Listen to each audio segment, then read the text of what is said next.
नमस्कार, स्वागत है आप सभी का ऑनलाइन अड्डा फर्स्ट डे यूट्यूब चैनल पर। इस वीडियो में हम बात करेंगे उत्तर प्रदेश के अंदर संस्कृत विद्यालयों के सभी खाली पदों पर शिक्षक भर्ती को लेकर विज्ञापन जारी किया गया है। सरकार के माध्यम से सारी जानकारी इस भर्ती के बारे में दी गई है, क्या क्या आप सभी को देखने के लिए मिलेगा। लेकिन वीडियो शुरू करने से पहले दो जानकारी आप सभी को दे दूं। इस वीडियो को देखने वालों की संख्या हजारों में होती है। वीडियो को लाइक अवश्य कर दिया करें, साथ में और भी छात्रों के साथ शेयर कर दिया करें, जिससे कि उनके भी आवश्यकता अनुसार जो वैकेंसियां निकलती है उसमें आवेदन कर सकते हैं। वैसे तो आप जानते हैं कि उत्तर प्रदेश सरकार की तरफ से कोई खास भर्ती निकाली नहीं जाती है। जो भी भर्तियाँ निकल रही हैं, मेरी तरफ से जो काम है वो 100% किया जाता है कि सारी जानकारी आप सभी तक दी जाए, वो भी बिल्कुल आसान भाषा में, पॉइंट टू पॉइंट जानकारी आप सभी को इस चैनल के माध्यम से मिलती रहती है। तो लाइक करने का कार्य आप सभी का है, शेयर करके और भी छात्रों तक जानकारी को पहुंचा दें। और अगर अभी तक आपने इस चैनल को सब्सक्राइब नहीं किया है तो चैनल को सब्सक्राइब करके बेल आइकन को दबा लें, जिससे कि आपको इसी प्रकार की ऑथेंटिक जानकारियाँ मिलती रहें। तो चलिए दोस्तों, वीडियो शुरू करते हैं।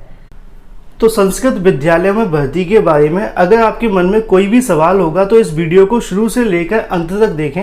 एक भी सवाल आप सभी का नहीं छूटेगा। जितनी जानकारी थंबनेल में लिखी है, इससे भी ज़्यादा सवालों के जवाब आपको वीडियो के अंदर मिल जाएंगे। तो वीडियो को पूरा अवश्य देखें। चलिए, तो संस्कृत विद्यालयों के अंदर शिक्षक भर्ती को लेकर जो विज्ञापन है वो जारी कर दिया गया है। अब उसके आधार पर आपका चयन कैसे किया जाएगा, सारी जानकारी मैं आपको विज्ञापन के माध्यम से ही दूंगा। तो चलिए शुरू करते हैं। चयन समिति के द्वारा अभ्यर्थी के शैक्षिक पृष्ठभूमि साथ में इंटरव्यू के अंकों के आधार पर आपका जो चयन है वो किया जाएगा। आसान भाषा में समझने का प्रयास करें तो यहाँ पे आपका जो चयन होगा वो इंटरव्यू के आधार पर, साथ में आपके जो शैक्षिक होंगे, मतलब जिसको हम कह सकते हैं कि मेरिट के आधार पर। ठीक है, दो चीज़ों के अंक इसके अंदर जोड़े जाएंगे। टोटल आपके जो नंबर बनेंगे 200 देखने के लिए मिलेंगे, जैसा कि यहाँ पर लिखा भी हुआ है। अब इस 200 में से 120 जो आपके होंगे वो शैक्षिक पृष्ठभूमि से आएंगे, मतलब कि आपकी मेरिट के आधार पर चीज़ें देखने के लिए मिलेंगी। ठीक है, और जो 80 अंक होंगे वो आपके इंटरव्यू से आएंगे। ठीक है, तो ऐसे में टोटल मिलाकर के कितने हो जाते हैं, 200। इन 200 में से जिसकी मेरिट बनेगी उसको यहाँ पर सहायक अध्यापक के तौर पर रख लिया जाएगा। और यहाँ पर लिखा भी हुआ है, जैसा कि आप सभी देख पा रहे हैं, कि किसी संस्था के सहायक अध्यापक के लिए टोटल जो कुल अंक होंगे वो 200 होंगे और जिसमें 120 और 80 होंगे। चलिए मैं आपको शुरुआत से पॉइंट टू पॉइंट सारी जानकारी बताता हूँ। ये चयन प्रक्रिया के बारे में डिटेल में हम आगे भी बात कर लेंगे। तो उत्तर प्रदेश सरकार की तरफ से हाल ही में इसको लेकर घोषणा की गई थी और उसके बाद में जो विज्ञापन है वो जारी कर दिया गया है, जिसको हम कह सकते हैं कि शासन आदेश जारी हो चुका है। ठीक है, उसी क्रम में नीचे आपको देखने के लिए मिलेगा, अशासकीय सहायता प्राप्त संस्कृत माध्यमिक विद्यालयों के अंदर राजकीय संस्कृत विद्यालयों में शैक्षिक सत्र 21-22 और 22 और 23 के लिए, जिसके अंदर जो आपकी गर्मियों की छुट्टियां होती हैं उनको हटा दिया जाएगा।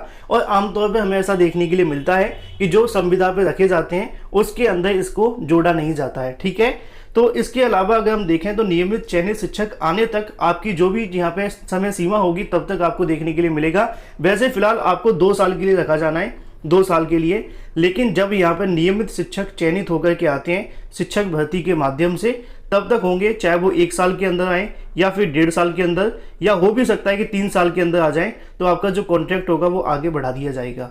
ठीक है, अगर आपको याद होगा तो 1-2 दिन पहले नहीं, 1-2 हफ्ते पहले मैंने एक वीडियो बनाया था कि मुख्यमंत्री सर की तरफ से ऐलान किया गया है कि भाई हम संविदा पर शिक्षक भर्ती करेंगे संस्कृत विद्यालयों के अंदर। ये उसी शिक्षक भर्ती को लेकर विज्ञापन जारी किया गया है। वर्तमान में शासकीय सहायता प्राप्त संस्कृत माध्यमिक विद्यालयों के अंदर शिक्षकों की अत्यधिक कमी है। उसी को देखते हुए यहाँ पर सरकार की तरफ से फैसला लिया गया है कि यहाँ पे जो शिक्षकों की कमी को पूरा करने के लिए अब ऐसे में संविदा के आधार पर जो नियुक्तियां वो की जाएंगी, जिसके क्रम में जो मानदेय होगा लगभग 12,000 से लेकर 15,000 के आसपास आपको देखने के लिए मिलेगा, जिसके अंदर आपकी ग्रीष्म अवकाश की जो छुट्टियां हैं वो इसमें ऐड नहीं होंगी और जो आपका होगा लगभग 22 महीने का। ठीक है, तो ये चीज़ें आप सभी के सामने स्पष्ट हो जाती हैं। तो यहाँ पे चयन को लेकर कुछ जानकारी दी जाती है। जिस समिति के माध्यम से आपका चयन किया जाएगा उसके अध्यक्ष कौन होंगे, क्या क्या चीज़ें देखने के लिए मिलेंगी, जो कि आप सभी बाद में पढ़ भी लेना। इसको मैं शेयर करवा दूंगा अपने टेलीग्राम चैनल पर, जिसका लिंक आपको वीडियो की डिस्क्रिप्शन में मिल जाएगा। उसी क्रम में आगे लिखा हुआ है कि इंटरव्यू में प्रदान किए जाने वाले अंकों की प्रक्रिया के संबंध में समिति के द्वारा नियम अनुसार कार्रवाई की जाएगी। अब ऐसे में अगर बात की जाए, उक्त चयन समिति के द्वारा निम्नवत प्रक्रिया के अनुसार अशासकीय सहायता प्राप्त माध्यमिक संस्कृत विद्यालय, राजकीय संस्कृत विद्यालय पठन पाठन के लिए ये जो फैसला है वो लिया गया, जिसकी जानकारी बार बार दी जा रही है कि 21, 22 और 22 और 23, जिसमें गर्मियों की छुट्टियों को छोड़कर। ठीक है, अब सवाल आता है जो कि आता है रिक्त पदों के बारे में। तो यहाँ पे लिखा हुआ है कि जनपद स्तर पर संचालित अशासकीय सहायता प्राप्त, अगर बात की जाए माध्यमिक विद्यालयों के अंदर शिक्षकों के रिक्त पदों के बारे में सूचना जो होगी वो संबंधित प्रबंध तंत्र के द्वारा मांगी जाएगी या फिर जो जिला विद्यालय निरीक्षक होंगे उनकी तरफ से दी जाएगी, और उसी के आधार पर यहाँ से आगे की जो कार्यवाही है वो आपको देखने के लिए मिलेगी, जैसा कि आप यहाँ पर देख पा रहे हैं। तो जिला विद्यालय निरीक्षक के द्वारा उक्त पदों की पुष्टि करते हुए ये जानकारी दी जाएगी कि इतने पदों पर विज्ञापन जारी किया जाता है, उसकी अनुमति प्रदान करते हुए जिस पद के सापेक्ष अध्याचन प्रेषित किया गया है उन्हीं पदों के लिए विज्ञापन का जो प्रकाशन है वो किया जाएगा जिला सूचना अधिकारी के माध्यम से। मतलब कहने का तात्पर्य यह है कि रिक्त पदों के बारे में जानकारी इन सभी को देनी है, और इनकी तरफ से जो भी यहाँ पर रिक्त पदों की जानकारी दी जाएगी वो जिला विद्यालय निरीक्षक के पास आएगी, और उसके बाद से जिला सूचना अधिकारी की तरफ से जो विज्ञापन है वो जारी किया जाएगा। सबसे अधिक प्रचलन के राज्य स्तरीय समाचार पत्रों में नवीनतम सूची में 4 समाचार पत्रों के चयन करते हुए उसके अंदर आपको जानकारियां दी जाएंगी, और साथ में जो विज्ञापन का प्रकाशन है वो आपको देखने के लिए मिलेगा। शासन का कहना है कि जितने भी पदों पर विज्ञापन जारी करना है प्रदेश के बड़े 4 समाचार पत्रों के अंदर इसकी जो जानकारी है वो दी जानी चाहिए, जिसको लेकर यहाँ पे लिखा हुआ है।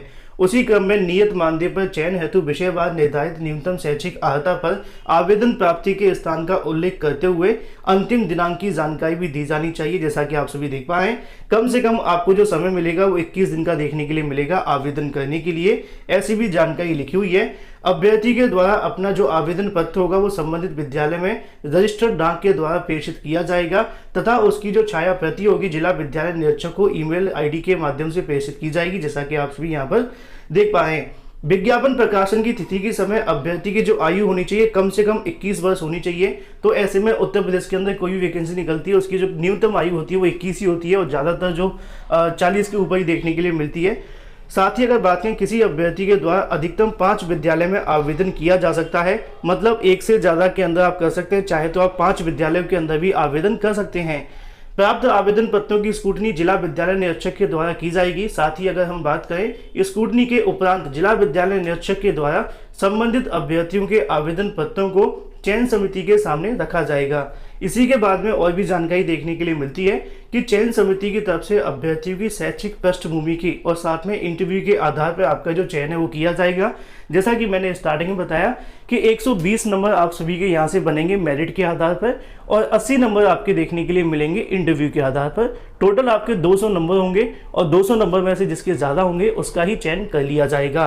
अब सवाल देखने के लिए मिलता है, अब यहाँ पे आप सभी की आ जाती है मेरिट का निर्धारण। मेरिट को लेकर 120 अंकों की जानकारी दी जाती है।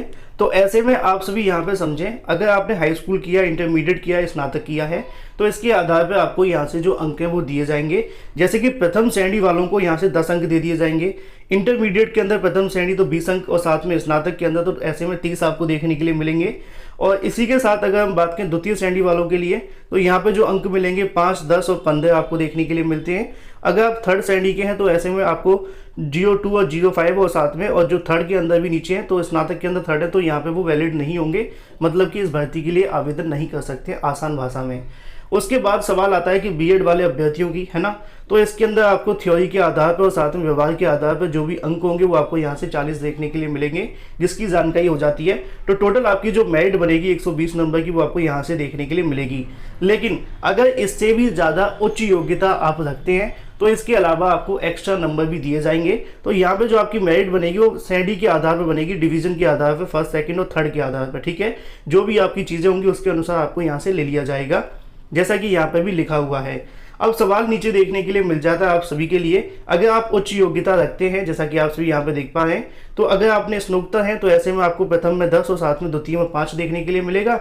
अगर आपने पीएचडी की है तो आपके प्रथम होनी चाहिए तभी आपको 10 मिलेंगे, अगर द्वितीय होता है तो आपको यहाँ से एलिजिबिलिटी के आधार पर नहीं दिया जाएगा। पहला पॉइंट हमने जो पहले आपको बताया वो 9वीं और 10वीं के लिए था, ठीक है, लेकिन सवाल आता है 11वीं और 12वीं के लिए, मतलब 11 और 12 के लिए। तो यहाँ पे अगर आप इसके लिए आवेदन करेंगे तो सेम चीज़ आपको यहाँ मिलेगी, हाई स्कूल, इंटरमीडिएट, स्नातक और साथ में स्नातक के आधार पर और बीएड के आधार पर आपको जो भी यहाँ से अंक दिए जाने हैं उसकी जानकारी दी जाती है कि प्रथम श्रेणी वालों को 10 और साथ में इंटरमीडिएट में अगर आपकी प्रथम है तो 16 और स्नातक के अंदर 20 और साथ में अगर आपने पीजी किया है तो 24 आपको मिलेंगे। और अगर आपकी सेकंड और थर्ड श्रेणी है तो उसके आधार पर आपको जो कम अंक हैं वो दिए जाएंगे। साथ ही अगर बात की जाए थ्योरी के बारे में तो यहाँ लिखा हुआ है और अंकों के आधार पर भी सारी जानकारी यहाँ पे दी गई है, जैसा कि मैंने ऊपर वाला टेबल आपको समझाया। अगर मेरिट को लेकर आपको ज़्यादा कन्फ्यूजन है, मैं अलग से एक वीडियो बना दूंगा, क्योंकि वीडियो ज़्यादा बड़ा हो जाएगा समझाने के तौर पे। फिलहाल हम काम की चीज़ें कवर कर लेते हैं, ठीक है। तो ये सारी चीज़ें क्लियर हो जाती हैं। इसके अलावा यहाँ पे लिखा हुआ है कि अतिरिक्त शैक्षिक अर्हता पीएचडी उपाधि धारक अभ्यर्थियों को 20 अंक प्रदान किए जाएंगे। अभ्यर्थी के चयन की तिथि साथ में राज्य सरकार की विद्यमान आरक्षण नीति के अनुरूप अनुसूचित जाति साथ में SC ST की बात की जाती है। OBC को लेकर नियम अनुसार जो भी आरक्षण के प्रावधान है उत्तर प्रदेश के अंदर वो यहाँ पे लिखे हुए हैं, वो आप सभी को दिए जाएंगे। उत्तर प्रदेश लोक सेवा आयोग अधिनियम और भी तमाम जानकारी यहाँ पर लिखी हुई है।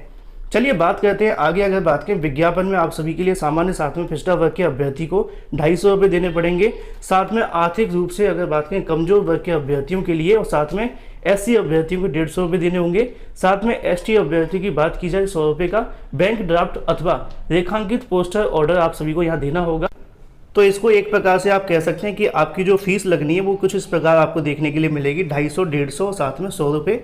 जो भी चीज़ें इसके अंदर आप सभी पढ़ सकते हैं। एक बार फिर से आपको बताया जाता है कि आपको मानदेय पर रखा जाएगा। जो भी आपकी जो सेवाएं होंगी वो इतने दिनों के लिए देखने के लिए मिलेंगी, जब तक यहाँ पर शिक्षक चयनित होकर के नहीं आ जाते तब तक। तो सारी जानकारी लिखी हुई है। मतलब ऐसा भी हो सकता है कि 2 महीने आपको लगाया, वैसे तो सरकार 2 महीने में कोई भर्ती करती नहीं है, एग्जाम्पल दे रहा हूँ, कि आपको लगाया साथ में कह दें कि भाई हमारे पास तो शिक्षक आ चुके हैं, आप जाइए, है ना।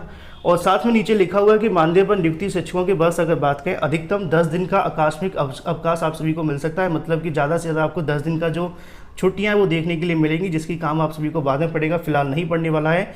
इसके अंदर आपको जो मानदेय देखने के लिए मिलेगा मैंने आपको बताया। प्रथमा पूर्व माध्यमिक की अगर बात की जाए तो 12,000 और साथ में ऊपर की अगर बात करें तो आपको 15,000 देखने के लिए मिलेगा।